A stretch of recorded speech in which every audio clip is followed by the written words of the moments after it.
할렐루야. 하나님은 살아계십니다. 살아계신 하나님께서는 피조물 가운데에 하나님의 자녀가 되는 창세전 언약 백성들만 사랑하시고 그 백성들을 위하여 나머지는 소품으로 다 사용합니다.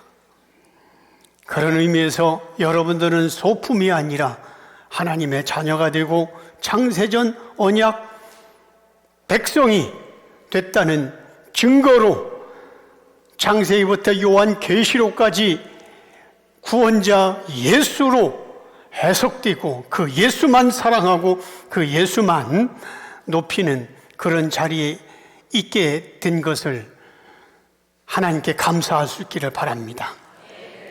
여러분, 제가 연구소를 다닌 지가 한 10년 됐는데 이 연구소를 다니면서부터 왜 그렇게 교인이 많이 거부하고 빠져나가는데도 불구하고 타협하지 않고 예수 진리만 설교를 고집스럽게 하느냐면 진리는 둘이 아니라 하나이기 때문입니다.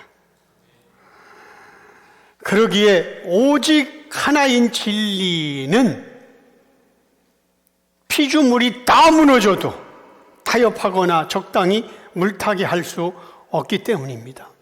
여러분, 어떤 식당이 있다고 합시다.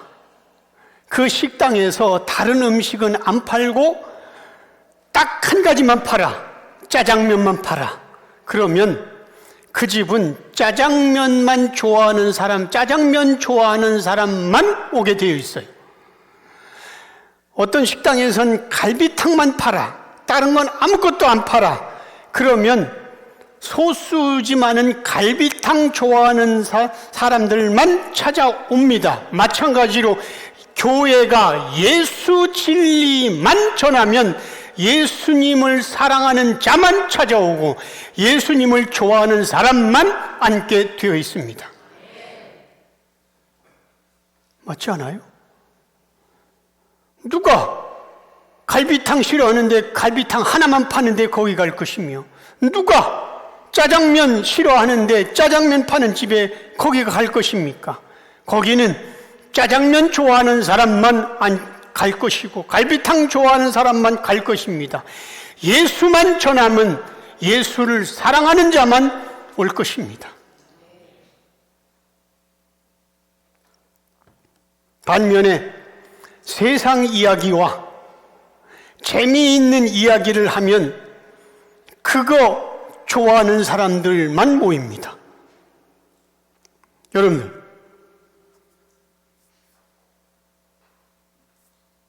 그거 생각해 봤었어요? 소위 큰 교회, 성공했다고 하는 큰 교회 목사님들은 감동을 주는 설교를 하고 성공하는 인생을 말하는 설교를 하지만, 그래서 사람들이 모이지만, 그러나 예수 계시에 붙잡힌 목사는 오직 예수 생명 주는 설교만 합니다. 교인들에게 감동 주는 설교, 교인들에게 성공하는 인생 성공하는 법칙 안 합니다. 목사가 양보할 것과 양보해서는 안 될 것을 분명하게 구분해야 됩니다. 목사는 예수 생명을 선포하는 것에 절대로 양보해서는 안 되는 것입니다. 여러분들은 지금 제가 고백하는 말을 잘 들으세요. 목사인 저는, 예담교회 담임 목사인 저는 여러분들을 정말 많이 사랑합니다. 그러나 예수님을 여러분들보다 더 사랑하고 있습니다. 다시 한번 말씀드립니다. 저는 이 교회를 개척하고 생명을 걸고 이 교회 성도들을 전도하고 했기 때문에 여러분들을 끔찍이 사랑합니다. 그러나 여러분들보다 저는 예수님을 더 사랑합니다.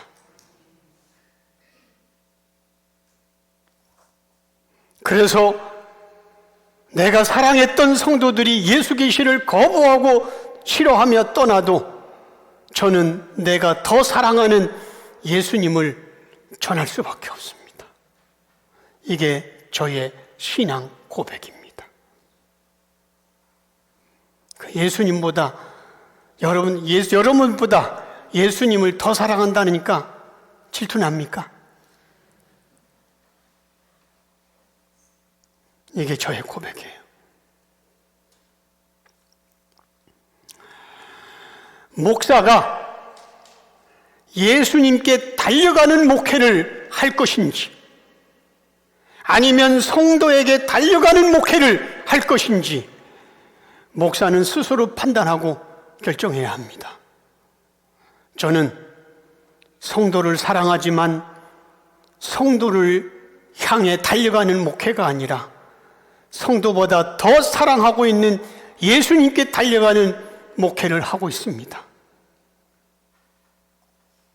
이것도 불만입니까? 그런 의미로 볼 때에 예수 계시를 10년 동안 듣고 무장한 여러분들도 잘 들으세요. 여러분들도 예수 계시로 무장했다면 목사처럼 그리고 예수님을 그렇게 사랑한다면 여러분들의 가정과 친척들과 그리고 자주 교제하는 친구들 관계 속에서 여러분들이 영적 주도권을 가져야 한다는 사실입니다. 만약에 전도 대상자로 정해놓고 전도 대상자로 교제하고 있다 할지라도 내가 영적 주도권을 가지지 못하고 오히려 그 사람에게 모든 부분에서 끌려간다면 그 사람과의 관계는 과감하게 정리해야 합니다. 전도 중요합니다. 친교 중요합니다. 그러나 주도권을 그쪽에게 뺏긴다면 관계 속에서 내 영혼이 살아야 됩니다. 그래서 그 관계는 전도 안에 그런 관계라면 전도 안 해도 됩니다. 과감하게 전도해야 됩니다. 정리해야 됩니다. 왜? 내 영혼이 사는 게 우선순위니까.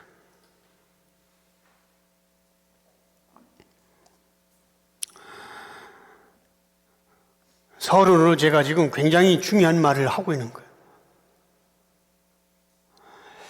우리에게도 예수 계시가 열리기 전에는 성경을 읽고 해석할 때에 눈에 읽혀지는 대로 읽고 표면과 문자로만 보았습니다. 그런데 알고 보니 성경은 전부가 다 알레고리로 기록되어 있어요. 다시 말하면 성경은 알레고리, 비유법, 우리나라 말로는 풍유법,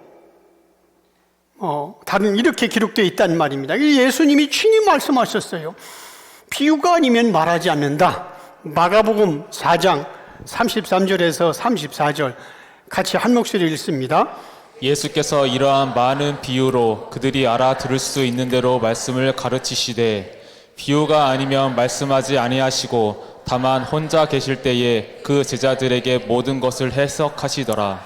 자, 33절에 보면 그들이 알아들을 수 있는 대로 말씀하시고, 그러니까 표면으로는 비유나 알레고리도 다 알아듣는데 34절 혼자 계실 때에 제자들에게 그걸 해석해 줬어요. 성경은 해석하지 아니하면 안 되는 겁니다. 그죠? 해석했다고 있잖아요. 만약에 해석이 필요 없다면 뭐를 예수님이 해석하겠어요?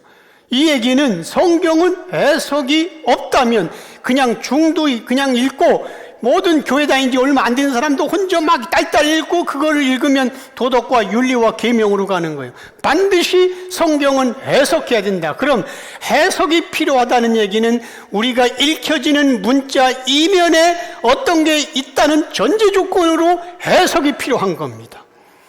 여러분, 무슨 도덕책, 생활윤리책 해석이 필요해요? 아닙니다. 그냥 많이 읽으면 해석이 필요 없어요. 유치원 애들 외에는 그냥 읽으면 그대로 돼요. 한글만 알면. 그죠? 그런데 해석이 필요하다는 것은 그 눈으로 읽혀진 뒤에 이면에 뭔가 있다는 뜻입니다. 성경은 해석이 필요한 책입니다. 예수님은 비유로, 다른 말로 풍유법으로 말씀하셨고, 조용할 때 제자들에게 그 풍유법을 풀어서 해석해 주셨습니다. 그러니까 성경은, 해석이 안 된 성경은 백독을 해도 그 참뜻을 모르는 거예요. 그래서 예수님은 자기 자신을 비유법으로 또는 풍유법으로 그렇게 했잖아요. 나는 선한 목자다. 아니, 예수님이 목자하러 오셨어. 그런데 나는 선한 목자다. 그걸 해석해주면 우리는 길 잃은 양처럼 됐고 예수님은 천국의 우리로 안내하는 분이다. 이렇게 해석이 돼야 되는 거예요. 그죠? 나는 길이요 진리요 생명이다. 아니, 우리가 길로 걸어가는데 예수님이 길이라면 예수님 밟고 지나가야지. 아니다. 인생의 바른 길, 인생의 생명의 길, 진리로 이끄는 분이다. 그게 이제 비유법이고 풍유법입니다.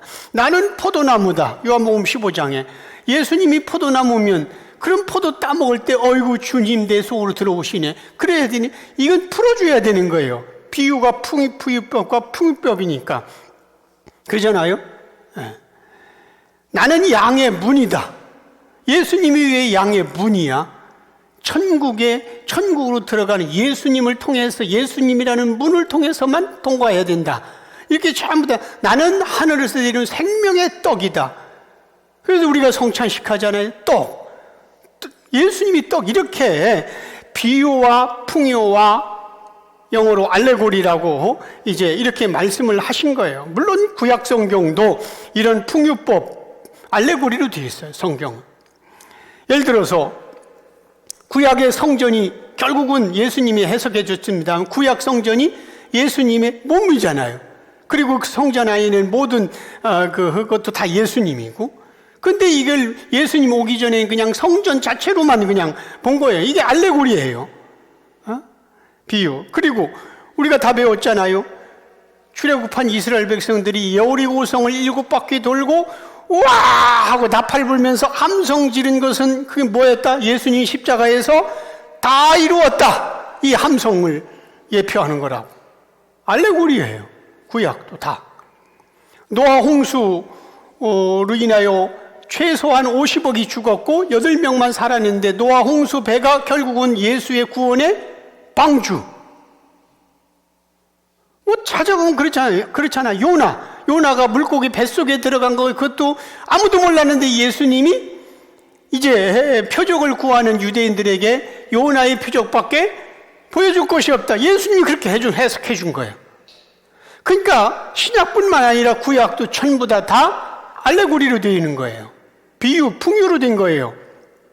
그런데 문제는 예수님이 이 땅에 오셔서 계시를 열어주시기 전까지는 사람들은 계시가 닫혔기 때문에 성경을 대하고 읽을 때에 이런 비유와 풍유를 특별한 해석 없이, 예수님은 해석했잖아요. 특별한 해석 없이 읽혀지는 대로 직접 적용을 했었습니다.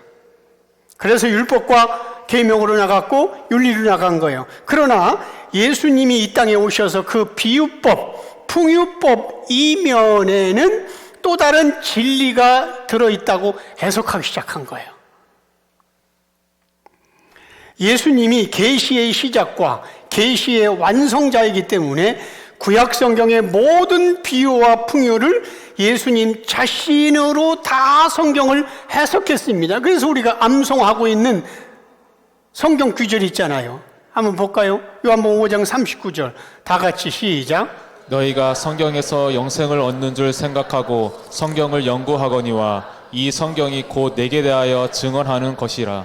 여러분들 다 알다시피 여기서 말하는 예수님이 예수님이 직접 하는 얘기인데 너희가 성경에서 영생을 얻는 줄을 생각하고 연구한다. 맞다, 그렇게 해야 되는데 백날 연구해도 너희들은 예수를 풀지 못한다. 왜? 감추인 계시니까.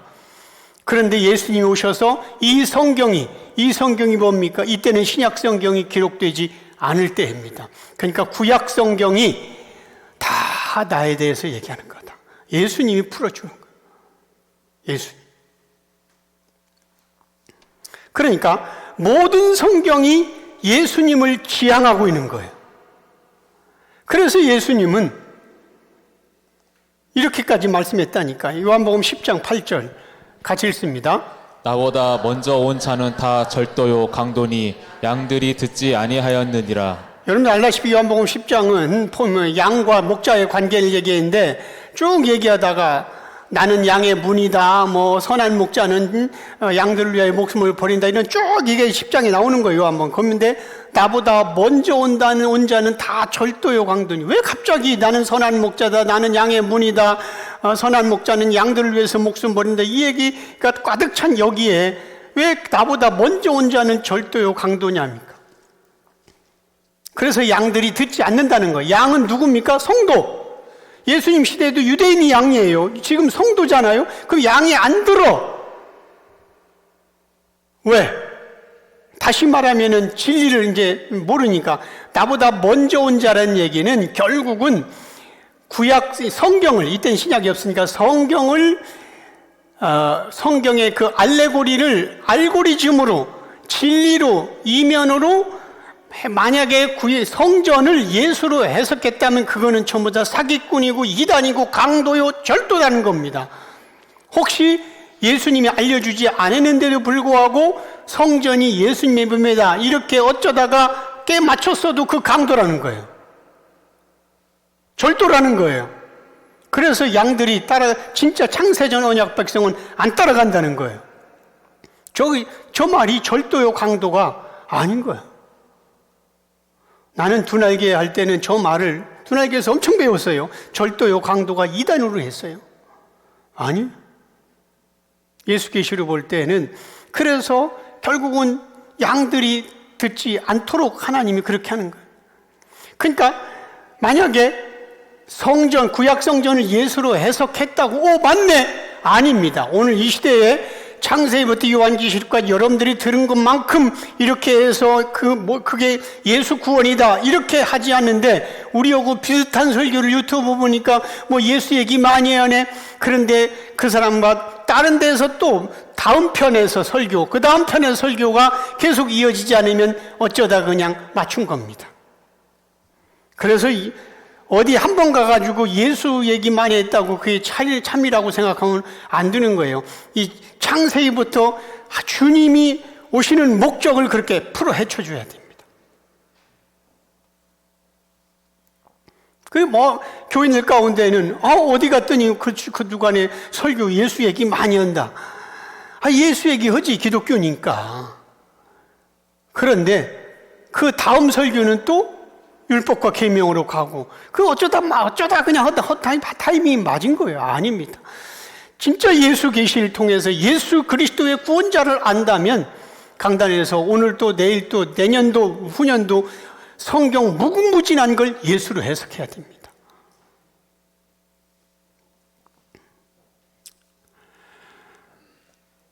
그러니까 구약 성경이 비유와 풍유법으로 기록되어 있기에 그 누구도 예수로 해석할 수 없다는 것입니다. 그런데 예수님 오셔서 성경의 숨은 진리를 해석하는 거예요. 그렇다면 지금도 그렇게 해석돼야 되는 거예요. 여러분, 우리가 믿는 하나님은 육체가 아니라 영체입니다. 다시 한번 말씀드립니다. 우리가 믿는 하나님은 육체가 아니라 영체입니다. 영. 하나님은 영이시니 예배하는 자가 영과 진리로 예배할 때. 그래서 하나님은 육체를 가지지 않고 영체이기 때문에, 그래서 하나님은 육체를 가진 인간, 피조물인 인간에게 하나님 자신을 드러내려고 하실 때에는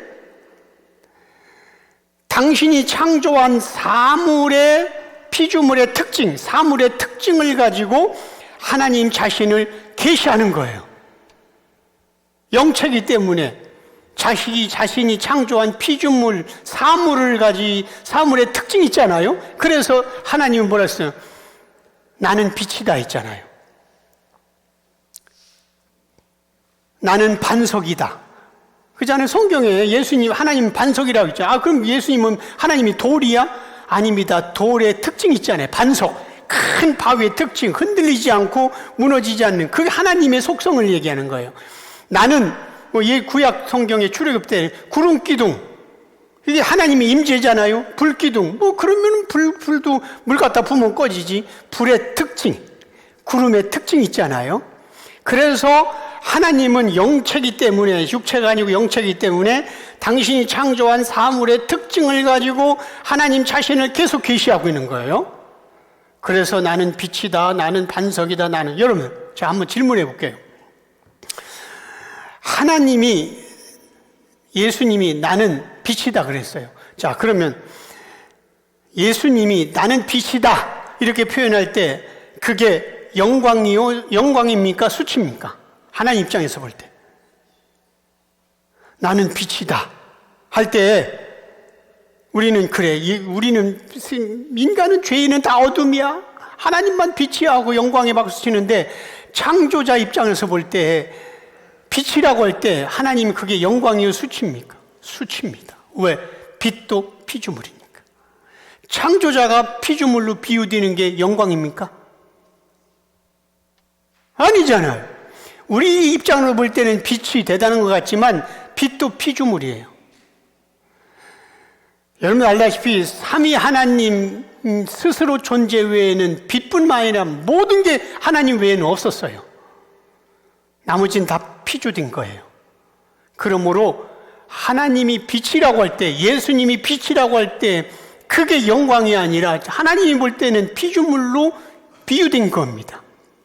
그래서 우리는 그렇게 표현하는 게 아니라 영체이신 하나님이 자기를 설명할 수 없으니까 자기가 창조한 피조물의 사물의 특징을 가지고 자기를 설명하는 거예요. 아시겠어요? 그래서 성경은 창세기부터 요한계시록까지 계속 이렇게 하나님의 특징을 설명하고 있는데, 이것을 비유법 아니면 풍유법 아니면 영어로는 알레고리라고 하는 거예요. 문제는 비유 또는 풍유는 사실적으로 기록하고 있기 때문에, 나는 포도나무다, 나는 성전이다, 이 사실적, 눈에 보이는 사실적으로 기록하고 있기 때문에 성경은, 사람들은 그렇게 기록한 사실에 근거하여 신앙생활하고 있다는 겁니다. 왜냐하면 팩트니까. 거기 거짓말 아니잖아요. 사실이잖아. 그러니까 그 사실에 근거해서 성경 중심으로 신앙생활하는 거예요. 그런데 예수님은 사실적, 알레고리, 즉 풍유를 이면의 진리로 바꿔놓으시는 거예요. 그래서 당시 성경을 표면과 사실로 보았던 바리새인들과 성경 이야기를 할 때에 예수님과 계속 충돌하게 되는 겁니다. 그러니까 사실과 진리가 계속 충돌할 수밖에 없어요. 자, 성경을 사실로 보고 문자 그대로 있으니까 자기들은 거짓말하는 거 아니에요. 사실로 보는 바리새인과 그 이면의 진리를 계시로 이제 얘기하는 예수님과 계속 충돌하는 거예요. 여러분, 그래서 원래 사실로 말하는 자와 진리로 말하는 자는 아예 대화가 안 되는 거예요. 사실 그 이상 어떤 걸로 설명하겠습니까? 진리를 모르는데. 사실도 성경이잖아요. 하여튼 우리는 성경적으로, 지금 많이 교인 떠난 사람들이 우리는 성경에 이렇게 나와 있는데 목사님은 성경에 없는 얘기를 한다고 그런 표현도 하는 걸 내가 들어봤는데, 그들의 입장에서는 맞아요. 사실도 성경적이잖아요. 그래서 성경에 기록되어, 이렇게 분명히 기록되어 있는데 성경에 기록된 대로 신앙생활 잘하고 있는데 왜 틀렸다고 말하는가 이렇게 항변을 한단 말입니다. 그런데 예수님은 성경을 사실로 보고 신앙생활하는 그들을 향하여 너희 아비는 마귀다. 너희는 천국 가지 않고 천국 가려고 하는 사람도 막는다. 마귀와 지옥으로 판단했단 말입니다. 성경을 근거했는데. 자, 사실과 진리를 예를 들면 이런 겁니다. 유대인들은 대화할 때 예수님은 뭐라 했어요? 나는 하늘에서 왔다고 했잖아요. 그러니까 유대인들은 뭐라 했어? 뭐? 네가 하늘에서 와? 너 목소리 아들 아냐? 요한복음 6장 42절 같이 읽습니다. 이르되 이는 요셉의 아들 예수가 아니냐 그 부모를 우리가 아는데 자기가 지금 어찌하여 하늘에서 내려왔다 하느냐. 자, 이게 이제 진리와 사실과 이제 충돌이 나는 겁니다. 예수님이 나는 하늘에서 내려왔다, 하늘에서 왔다 하니까 뭐? 네 아버지 내가 아는데, 네 부모 아는데, 네가 뭐 어디다가 짓거리 하늘에서 왔다고? 자, 분명히 사실은 목소의 아들 맞아요. 그죠? 엄마 아버지 마리아와 요셉 맞아요. 나사렛 동네 맞아요. 그런데 예수님은 지금 자기가 하늘에서 왔다 진리로 지금 다 얘기하는 거예요. 그러니까 진리를 모르는 자는 사실만 가지고 지금 얘기하다 보니까 이 사실을 말하는 이 사람들도 절대로 진리 입장이 아니라면 틀린 게 아닙니다. 맞아요. 그 부모 맞잖아. 분명히 땅에서 태어났고 너희 고향도 알고 있는데 왜 헛소리 하는가? 예수님은 뭐라 했어요? 내 아버지는 하늘에 계시다. 그러니까 뭐? 네 아버지가 하늘에 있어? 네 아버지 저기 있잖아. 이게 사실이에요. 그런데 이 팩트를 가지고 있기 때문에 사람들은 쉽게 쉽게 바꾸지 못하는 거예요. 왜? 팩트니까. 생각해보라고. 멀쩡히 네 엄마 아버지가 있는데 거기서 분명히 아는데 하늘에서 왔다고 우리 아버지는 하늘이라고 이게 어떻게 대화가 됩니까? 안 되는 거예요. 지금 우리 교회가 그렇게 나가고 있는 거예요.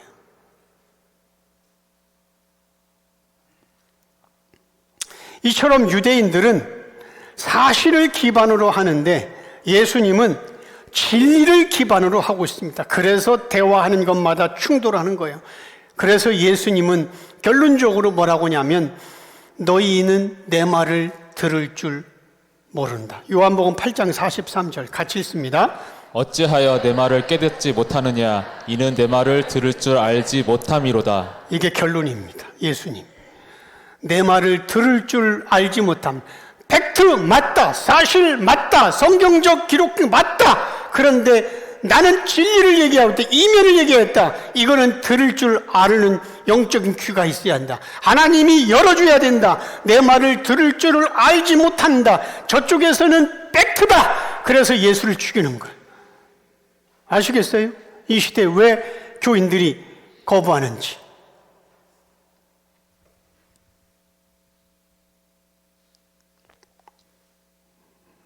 앞으로 설교할 때마다 제가 서론적으로 이런 얘기 많이 할 거예요. 계속. 죽을 때까지. 여러분, 유대교는 성경을 팩트, 사실로 믿었다가 망한 지옥 간 종교고, 천주교는 처음에 출발은 진리로 했다가 시간이 흐르면서 이제 진리를 붙들고 있는 목회자들이 다 죽고 후손들이 이제 다시 성경은 2000년 동안 팩트로 있으니까 사실로 신앙생활 하다가 결국은 천주교는 버림받았고, 엊그저께 셀리더방에 내가 그 천주교 그 신부가 요한계시록 가지고 용산으로 해석한 거 봤죠? 결국은 유대교는 성경을 사실로 믿다가 망했고 천주교는 사실로 신앙생활 하다가 버림받았고, 그러면 2000년 동안 기독교는 사실이 아니라 진리해야 되는데 계시가 닫힌 타락한 이 시대 기독교도 성경을 진리가 아닌 사실로 해석하다가 교회 안에 사람들은 많이 모였지만 결국은 지금 망하고 있습니다. 성경에서 말하는 기독교는 사실이 아니라 진리입니다. 그래서 진리의 반대는 거짓이 아니라 율법입니다. 진리도 구원받는다면, 율법도 구원받는다면 진리와 율법은 같이 가야 되는데 진리만 구원받는다면 반대에 있는 지옥 가야 됩니다. 다시 한번 얘기합니다. 진리의 반대는 사실이고 진리의 반대는 율법입니다. 그래서 구원이 없습니다.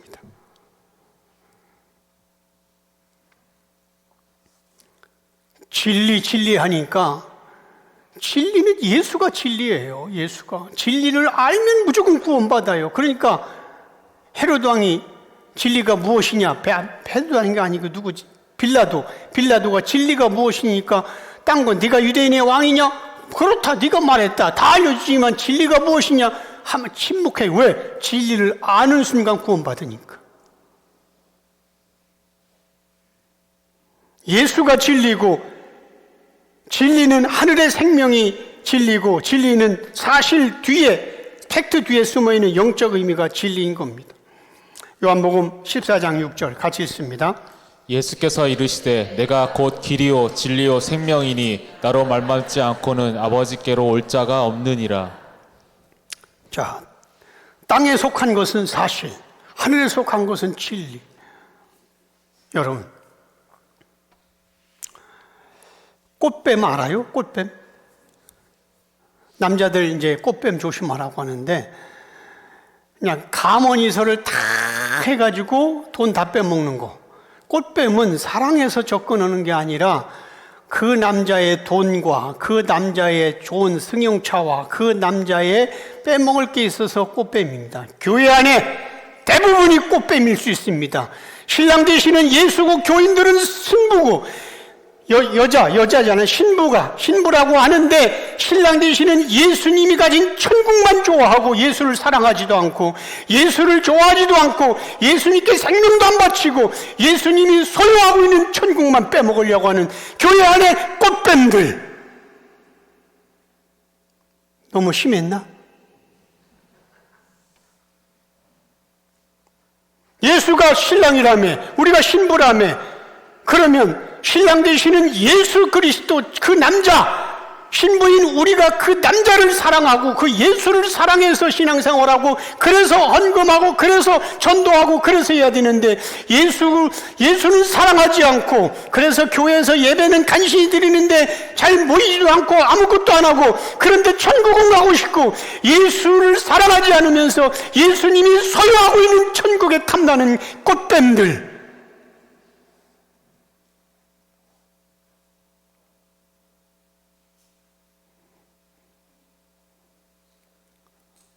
충격을 받아야 됩니다.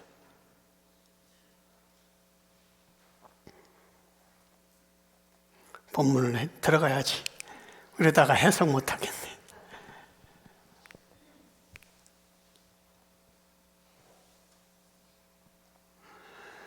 자, 오늘 본문 띄워주세요. 로마서 13장 8절에서 10절. 같이 8절에서 10절까지 같이 읽습니다. 피차 사랑의 빛 외에는 아무에게든지 아무 빛도 지지 말라. 남을 사랑하는 자는 율법을 다 이루었느니라. 간음하지 말라, 살인하지 말라, 도둑질하지 말라, 탐내지 말라 한 것과 그 외에 다른 계명이 있을지라도 내 이웃을 내 자신과 같이 사랑하라 하신 그 말씀 가운데 다 들었느니라. 사랑은 이웃에게 악을 행하지 아니하나니 그러므로 사랑은 율법의 완성이니라. 네. 8절 띄워주세요. 사랑의 빛 외에는 아무 빛도 지지 마라. 그러면서 남을 사랑하는 자는 율법을 이루었느니라. 이제 여러분들 배워서 알겠습니다. 이게 인간이 할 수 있는 단어예요? 사랑의 빛 외에는 아무 빛도 지지 말라. 돈 빚만 빚 외에도 빚진 건 많아. 그잖아요? 네. 남편한테 진 빚도 많고 아내한테 진 빚도 있고 애들한테 진 빚도 있고 뭐 돈 말고라도. 그러니까 그거 외에는 아무것도 지지 말라. 그 사랑 외에는. 사랑하면 율법을 다 이루었대. 그럼 여러분들은 율법을 완성할 수 있어요? 사랑하면 다 이룬다며. 이걸 어떻게, 이걸 예수 계시 아니고는 어떻게 했을까요? 율법을 완성하면 다 이루면 예수 없어도 천국 간다니까? 그럼 사랑만 하면 예수 없어도, 그럼 대자 대비하신 부처님 천국 가야 돼. 왜? 율법 완성했으니까. 이제 영이 열리고 영안이 열리고 예수가 열리면, 예수 계시 열리면 이런 것들이 다 보이는 거예요, 여러분들. 타락한 인간은 율법을 지킬 수도 없고 율법의 완성자가 될 수가 없어요. 그러므로 8절의 이 말씀은 1차적으로 예수님께 적용돼야 되는 거예요. 왜? 왜냐하면 예수님 스스로가 뭐라고 했어요? 나는 율법을 완성하러 왔다 했잖아요, 스스로가. 마태복음 5장 17절 같이 읽습니다. 내가 율법이나 선지자를 폐하러 온 줄로 생각하지 말라. 폐하러 온 것이 아니요 완전하게 하려 함이라. 여기서 완전히 완성입니다. 자, 예수님이 율법을 완전하게, 즉 완성하려고 온 거예요. 그러면 예수님도 율법을 완성할 수 있고 우리도 사랑 많이 하면 우리도 그러면 동급이게? 아니에요. 8절, 오늘 본문 8절 다시 한번 띄워주세요. 피차 사랑의 빚 외에는 아무에게든지 아무 빚도 지지 말라. 남을 사랑하는 자는 율법을 다 이루었느니라. 우리 말이 아니에요, 이게. 그죠? 왜? 예수님이 모든 성경은 나에 대한 얘기인 것이랑, 그때는 신약이 없지만, 뭐 전능자가 신약 기록될 걸 알고 그렇게 얘기했지 않았겠어? 그러니까 타락한 인간에게 사랑의 빚 외에 아무 빚도 지지 마라. 이게 어떻게 가능하냐고. 아니에요. 우리 로마서 배웠지만 인간은 어떤 존재이냐면 이렇게 얘기했으니까 로마서 3장 10절에서 15절 같이 읽습니다. 기록된 바 의인은 없나니 하나도 없으며 깨닫는 자도 없고 하나님을 찾는 자도 없고 다 치우쳐 함께 무익하게 되고 선을 행하는 자는 없나니 하나도 없도다. 그들의 목구멍은 열린 무덤이요 그 혀로는 속임을 일삼으며 그 입술에는 독사의 독이 있고 그 입에는 저주와 악독이 가득하고 그 발은 피 흘리는데 빠른지라. 이게 성경이 말하는, 하나님이 말하는 인간의 실체입니다. 지금 읽었는데. 그런데 어떻게 사랑해서 율법을 이룰 수 있다고? 아니라니까. 그러므로 예수님만이 이웃인 우리를 사랑하셨고 예수님만이 율법의 완성인 거예요. 그렇게 이루신 율법의 의의를 영원히 죽어야 할 우리에게 전가시켜서 신부 삼아 주셔서 천국으로 이끌어 영생하는 거예요. 9절 다시 한번 9절 띄워주세요. 본문 9절.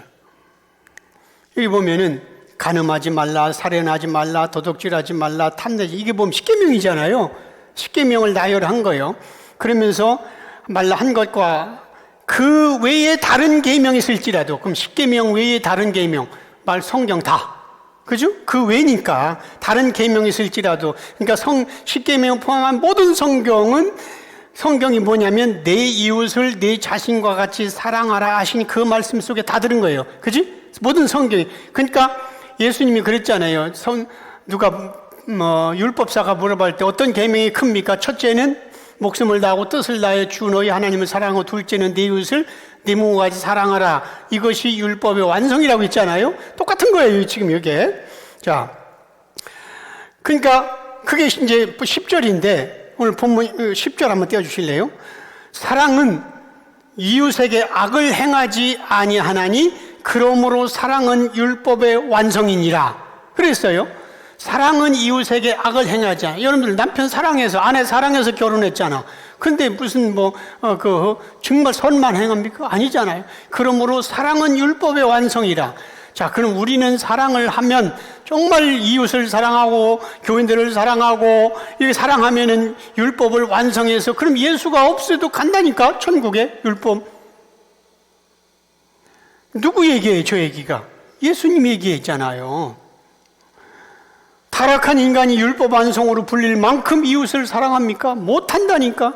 자기 아내와 자기 남편조차도 목숨과 마음과 뜻을 다하여 사랑하지 못하는데 이웃을 어떻게 사랑해요? 아닙니다. 성경은 하나님만이 사랑이시라고 그렇게 표현을 하고 있어요. 성경 목가 요한일서 4장 16절 갈 수 있습니다. 하나님이 우리를 사랑하시는 사랑을 우리가 알고 믿었노니 하나님은 사랑이시라. 사랑 안에 거하는 자는 하나님 안에 거하고 하나님도 그의 안에 거하시느니라. 자, 여기 성경은 하나님은 사랑이시라.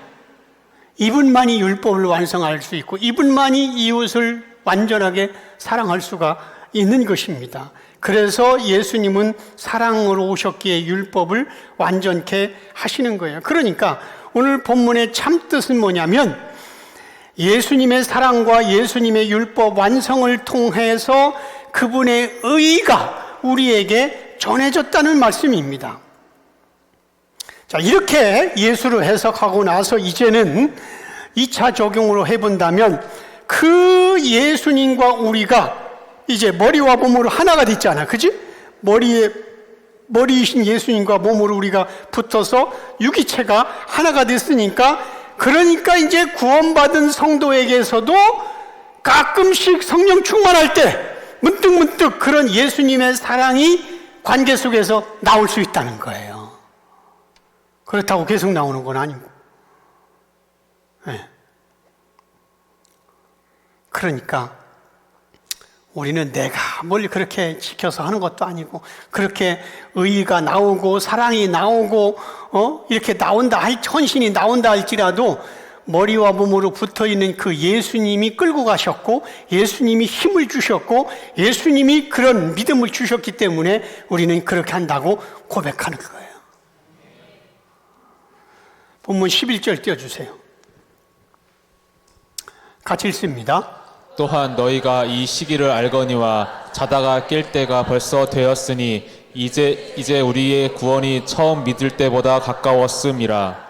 자, 이 시기를 알거니와 구원이 처음 믿을 때보다 가까웠다. 자, 여기서 이 시기라는 말, 이 시기를 아는데 여기서 이 시기라는 건 하나님에게는 과거도 없고 미래도 없고 영원한 현재가 있어요. 그러니까 항상 하나님에게는 현재 진행형이에요. 이거 2000년 전 말씀이지만 하나님 말씀으로 받아들인다면 이 시기를 알거니와, 결국은 이 말씀은 성경을 지금 읽고 대하고 있는 우리에게 해당 적용되는 겁니다. 그러니까 지금 이 시기는 뭡니까? 우리가 이제 진리로, 율법에서 진리로, 표면에서 이면으로, 이제 알레고리에서 알고리즘으로, 예수로 영적으로 자다가 지금 깰 때가 됐다는 겁니다. 지금 이제 하나님 말씀이, 여러분 자다가 여기니까 자다가 깰 때가 되었다는 거죠. 자, 그러면 성경에서 잠이 뭘로 표현됩니까? 죽음. 그래서 예수님이 나사로를 깨우러 갈 때 우리 친구 나사로를 죽은 자가 나사로를 살리러 갈 때 뭐라 했어요? 우리 친구 나사로를 깨우러 가자 그랬잖아요. 그래서 성경은 고린도전서 15장에서도 다 잠잘 것이 아니고 성경에서 죽음을 잠이라고 표현했습니다. 자, 그럼 여기서 그런 의미로 서로 연결하고 짝을 맞출 때에 자다가 깰 때라고 하는 얘기, 결국은 자다가 깰 때는 지금까지 우리가 영으로 죽어 있다는 거예요. 성경은 죽음을 잠이라고 했으니까. 자다가 지금은 깰 때, 지금까지 너희들이 다 죽어 있었다. 지금까지 바울에게 예수 계시를 열어주기, 로마서니까, 신약이니까 예수 계시를 열어주기 이전에 전부 다 죽은 영혼이었다. 그런데 이제 예수 계시로 이제 깰 때다, 깨어나야 된다. 자다가 깨어나다. 그렇게 되는 겁니다. 그렇잖아요? 그리고 여기서 지금이라고 있잖아요. 지금 또한 너희가 지금 이 시기를 알거니와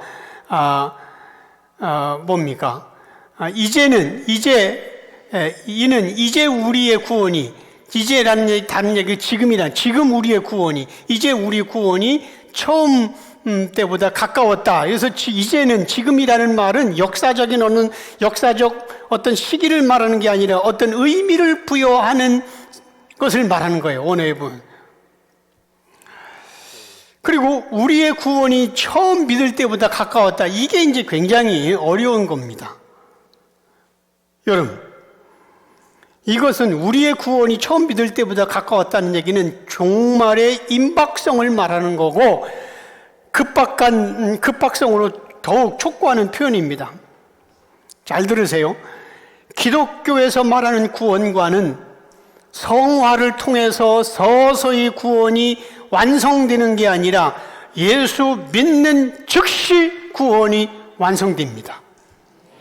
많은 사람들은 이 성화, 예수 믿고 서서히 성화되고 거룩화되가 완성된다는데 그건 이단입니다. 그러면 예수님의 우편에 있던 강도가 성화될 기간이 있었어요? 그 강도는 예배를 한 번도 안 드렸어. 그 강도는 헌금한 적도 없었어. 그 강도는 전도한 적도 없었어. 그 강도는 금식기도 한 적, 성화된 적이 없었어. 바로 달리기 전까지 사람 죽였어. 그런데 거기서 오늘 네가 나와 함께 낙원에 있으리라. 다시 한번 말합니다. 기독교는 성화되어서 구원이 완성되는 게 아니라 기독교는 예수 믿는 즉시 구원이 완성됩니다. 자, 그러면 지금 다시 띄워주세요. 이 말이 어떻게 되는 거예요? 구원이 처음 믿을 때보다 가까워. 이거를 예수 계시로 안 보니까 성화로 보는 거예요. 구원이 처음 믿을 때보다 가까웠다. 그렇지 않습니다. 자, 구원은, 기독교에서 말하는 구원은 즉시 구원이 되지만, 구원받고 예수님의 십자가 우편의 강도처럼 즉시 죽으면 저 말이 필요 없어요. 그런데 구원받은 성도가, 저와 여러분들이 천국 갈 때까지 아직은 살아있고, 아직은 이 어둠의 세상, 공중원세 사로잡은 사탄의 시험을 우리는 오늘 또 내일 또 계속 받아서 우리 믿음이 흔들리는 거예요. 어떤 땐 믿음이 좋다가, 어떤 땐 믿음이 약하다가, 어떤 땐 순교하고 싶은 마음이 있다가, 어떤 때는 교회도 가고 싫다가, 구원은 완성됐지만, 그러므로 사탄의 시험에서 완전히 자유할 수 있는 완전한 구원을 여기서 말하는데, 완전한 구원은 두 가지입니다. 첫째, 예수님의 우편에 있는 강도처럼 죽음을 통해서 하나님 나라에 입성하면 더 이상 구원이 흔들리거나 아니면 사탄에 유혹받지 않습니다.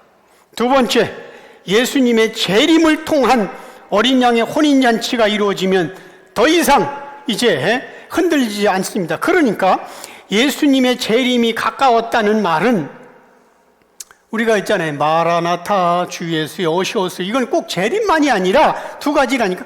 우주적 재림, 예수님이 직접 이 땅에 내려오신 우주적 재림이 있고, 개인적 죽음도 예수님의 재림입니다. 왜? 내가 죽기, 숨 넘어가기 바로 직전에 주님이 오셔서 나를 데려갑니다. 그게 사도행전 7장에 나오는 스데반 집사의 돌로 맞아 죽는 거예요.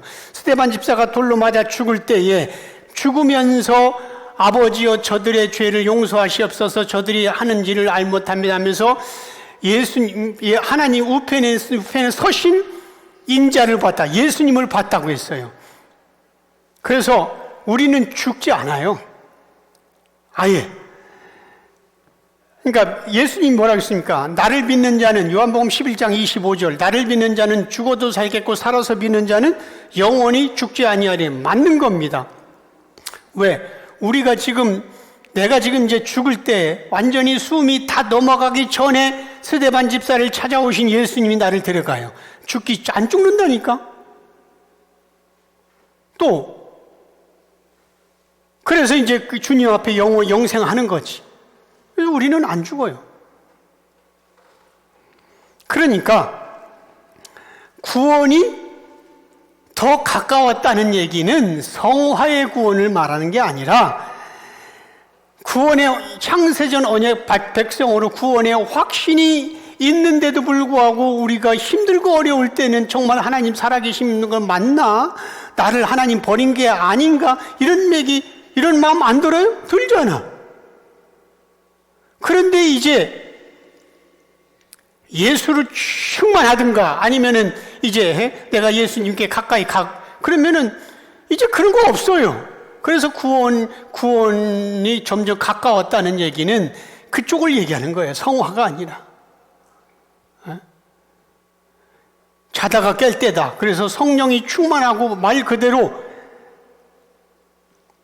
바울처럼 예수님의 12제자들처럼 성령이 충만하면 어떤 고난이 있어도 하나님 살아계신가? 왜 나만 힘들어? 이런 고백하지 않고 오히려 내가 너희 말 듣는 것이오 그냥 하나님 말씀 듣는 것이 너희가 판단하라 이렇게 담대하며 일도 흔들리지 않는 이게 이제 이쪽으로 가는 거죠.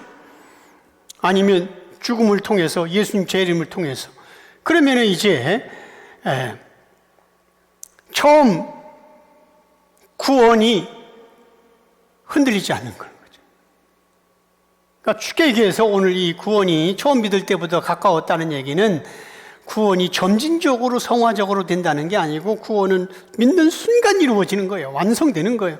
그런데 살아가면서 그 구원이 자꾸 왔다 갔다 하고 흔들리기도 하고 두렵기도 하고 이런 것들이 예수 충만하든가 아니면 주님 앞에 갈 날이 가까웠든가 그러면 이제 크게 흔들리지 않는 겁니다. 성화가 아니에요. 점진적인 거 아니에요. 자, 13장 12절에서 14절 우리 한 목소리로 같이 읽습니다. 밤이 깊고 낮이 가까웠으니 그러므로 우리가 어둠의 일을 벗고 빛의 갑옷을 입자.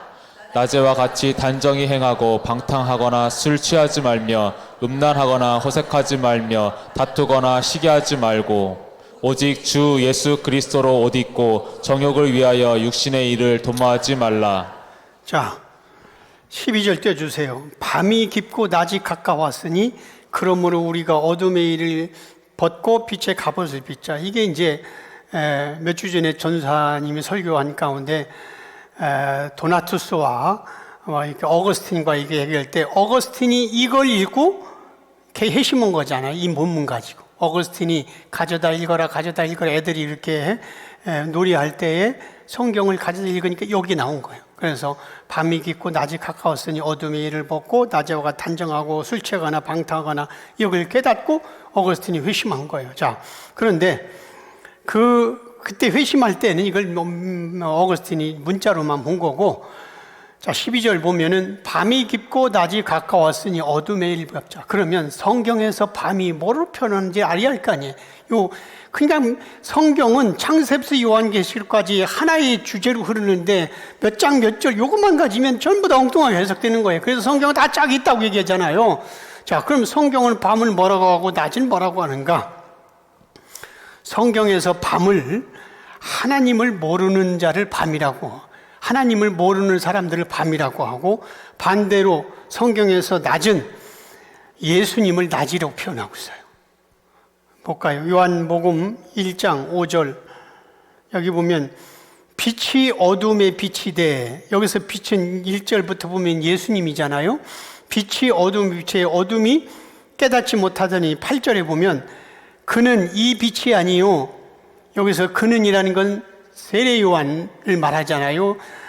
빛에 대해 증언하는 자니까 참 빛은 예수님인데 세례 요한은 그 빛이 아니고 그 빛을 증언하러 온 자라 하면서 9절 같이 읽습니다. 시작. 참빛 곧 세상에 와서 각 사람에게 비추는 빛이 있었나니. 자, 참빛. 그러니까 예수님을 빛으로 표현하고 있는 거예요. 그죠? 네. 그리고 타락한 인간은 어둠으로 표현하는데 요한복음 11장 9절에서 10절에 보면 보세요. 제가 설명할게요. 예수께서 이르시되 낮이 12시가 아니냐.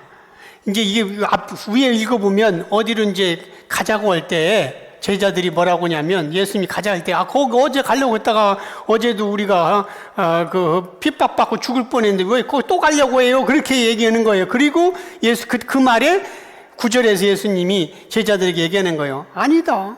제자들은 거기로 가지 마시오. 어제 엊그저께도 힘들었다 거기 이제 앞에 읽어보면 그렇게 나와요. 그러니까 예수님이 아니다. 낮이 지금 12시 아니냐. 이게 낮 12시 무슨 우리는 시계 12시겠어? 아니에요. 사람이 낮에 다니면 이 사람이 빛을 봄으로 실족하지 않는데 이게 지금 낮 얘기였냐고. 아니라니까. 지금 앞뒤를 여기서 낮은 그럼 뭐 다 예수님이 삼척동자도 낮에 다니면 다 넘어지지 않는 거 아는데 예수님이 와서 고작 그거 얘기하겠냐고. 아니라니까. 낮에 다니면 즉 내가 낮 빛인 내가 있지 않냐. 내가 왔지 않냐. 내가 지금 같이 있지 않냐. 그러므로 사람들은 그 후원자 빛인 내가 왔으니까 괜찮다. 실족하니 10절 같이 읽습니다. 밤에 다니면 빛이 그 사람 안에 없는 거로 실족하느니라. 이게 일반 밤이라고 전 후라시 갖고 다니라는 얘기냐고. 아니라니까. 밤이 다니면 즉 밤 빛이 없는 예수가 없는 밤이 다니면 빛이 그 사람 안에 없는 거로 실족하느니라. 이게 전부 다 구원의 문제예요. 그잖아요. 그러니까 오늘 본문 12절은 밤이 깊고, 다시 띄워주세요. 12절. 밤이 깊고 낮이 가까웠다는 말은 지금 이런 어떤 어둠, 낮과 밤을 얘기하는 게 아니고 밤이 깊고 낮이 가까웠다. 이제 밤이 깊다. 즉 밤이 깊다는 얘기는 어둠이 깊다. 여러분 그러잖아요. 해 떨어지면 밤 9시, 10시 껌껌하다가 새벽 갈수록 점점 더 깜깜하잖아요. 그러다가 더 짙어지다가 별이 뜬다니 아니면 아침 동트는 거예요. 그러니까 밤이 깊을수록 빛이 나타날 시간은 가까워지는 거예요. 그죠? 우리가 볼 때. 그러니까 밤이 깊다는 얘기는 지금 하나님을 모르고 예수를 다 모르어서 지금 모든 인간이 밤이야. 이 인류가 밤이야. 한 창조자를 모르니까.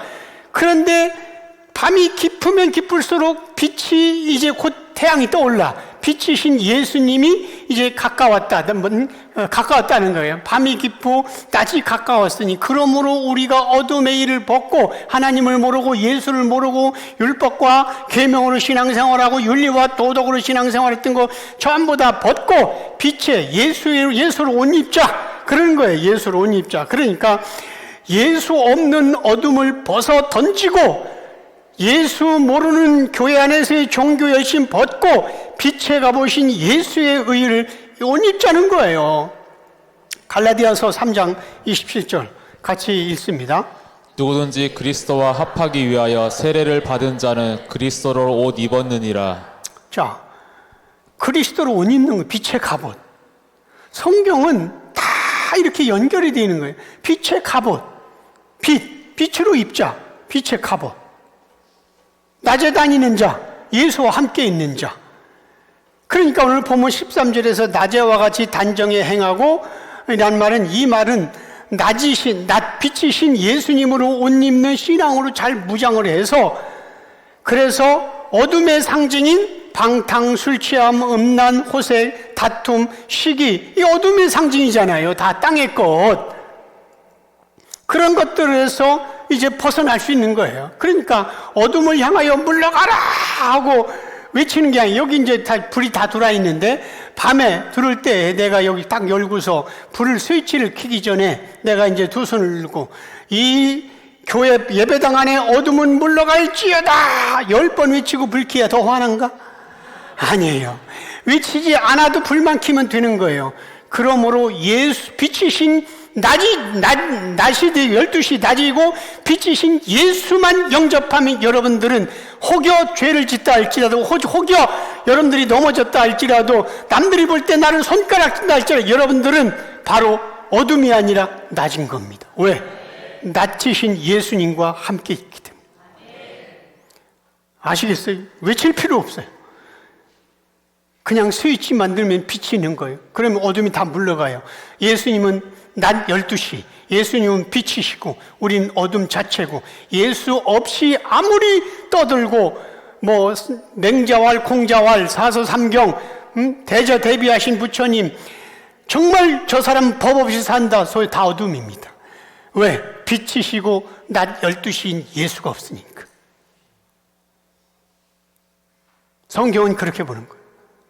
그러므로 객관적으로 사실 팩트로 볼 때 교회 밖에 있는 저 사람이 훨씬 더 윤리적으로 도덕 깨끗하고 교회 안에 있는 장로, 권사, 목사들이 훨씬 더럽다 할지라도 하나님이 볼 때는 예수가 있으면 어둠이 없는 거예요. 그 사람에게. 그러니까 세상적 기준이 아니고 성경에서 말하는 거예요. 자, 이 진리를 알고 나니까 얼마나, 그래서 진리가 너희를 자유케 하리라.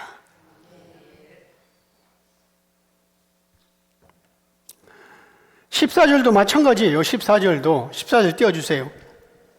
예수로 옷 입고, 그러니까 오직 주 예수 그리스도로 옷 입고 정욕을 도모하지, 육신의 일을 도모하지 말라. 육신의 일, 그러니까 예수가 없는 게 모든 게 어둠이고 정욕이라니까. 그러니까 땅의 것을 추구하는 어둠의 종교 생활하지 말고 빛이요 낮을 상징하는 예수를 알고 깨닫고 믿고 의지해서 구원의 완성으로 가라는 겁니다. 자, 그러면 결국은 예수가 빛이고 낮 12시지, 그리고 없는 게 어둠이잖아요. 자, 그러면 우리는 이 땅에 예수를 믿는 자나 안 믿는 자나 대한민국 법의 저촉을 받고 대한민국 안에서 직장 생활하고 회사 생활하고 똑같이 술 한잔 마시고 또 범죄도 하고 자동차 속도 위반 딱지 띄고 똑같이 해요. 그런데도 그들과 우들과 똑같이 사는데 우리는 어둠이라고 하지 않은 거예요. 왜? 빛과 함께 있으니까.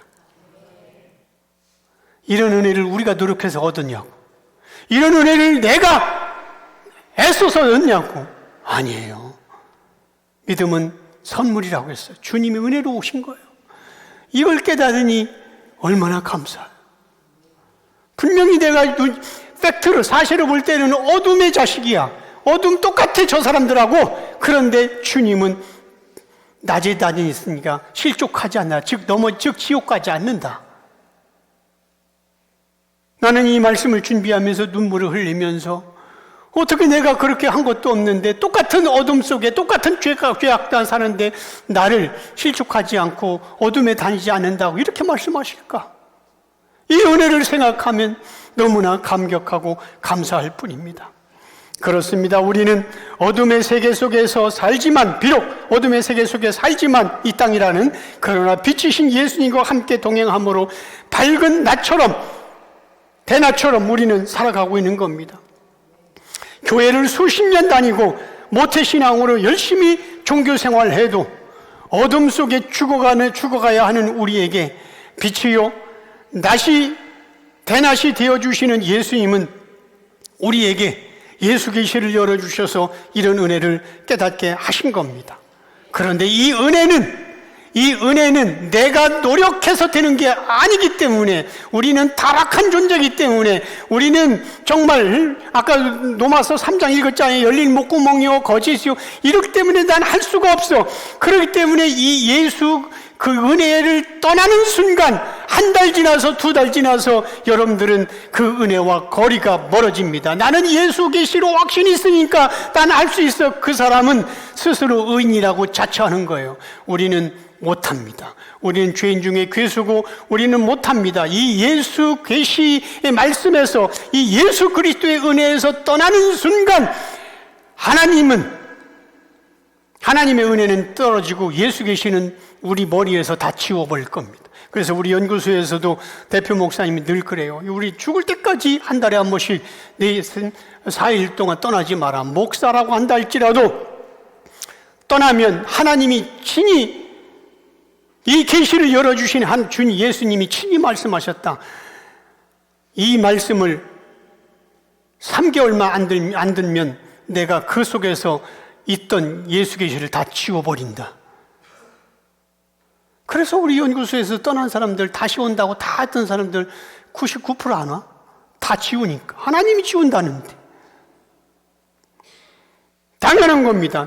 나는 할 수 있어. 나는 그동안 10년 동안 예수 믿은 예수 계시 알았으니까 나는 어디 가든지 그 스스로가 의인이라고 자처하는 잘못된 겁니다. 우리는 그렇게 할 수 없어요. 그래서 그 안에 있어야 됩니다. 그 안에 붙들려야 하고 그 안에서 있어야지.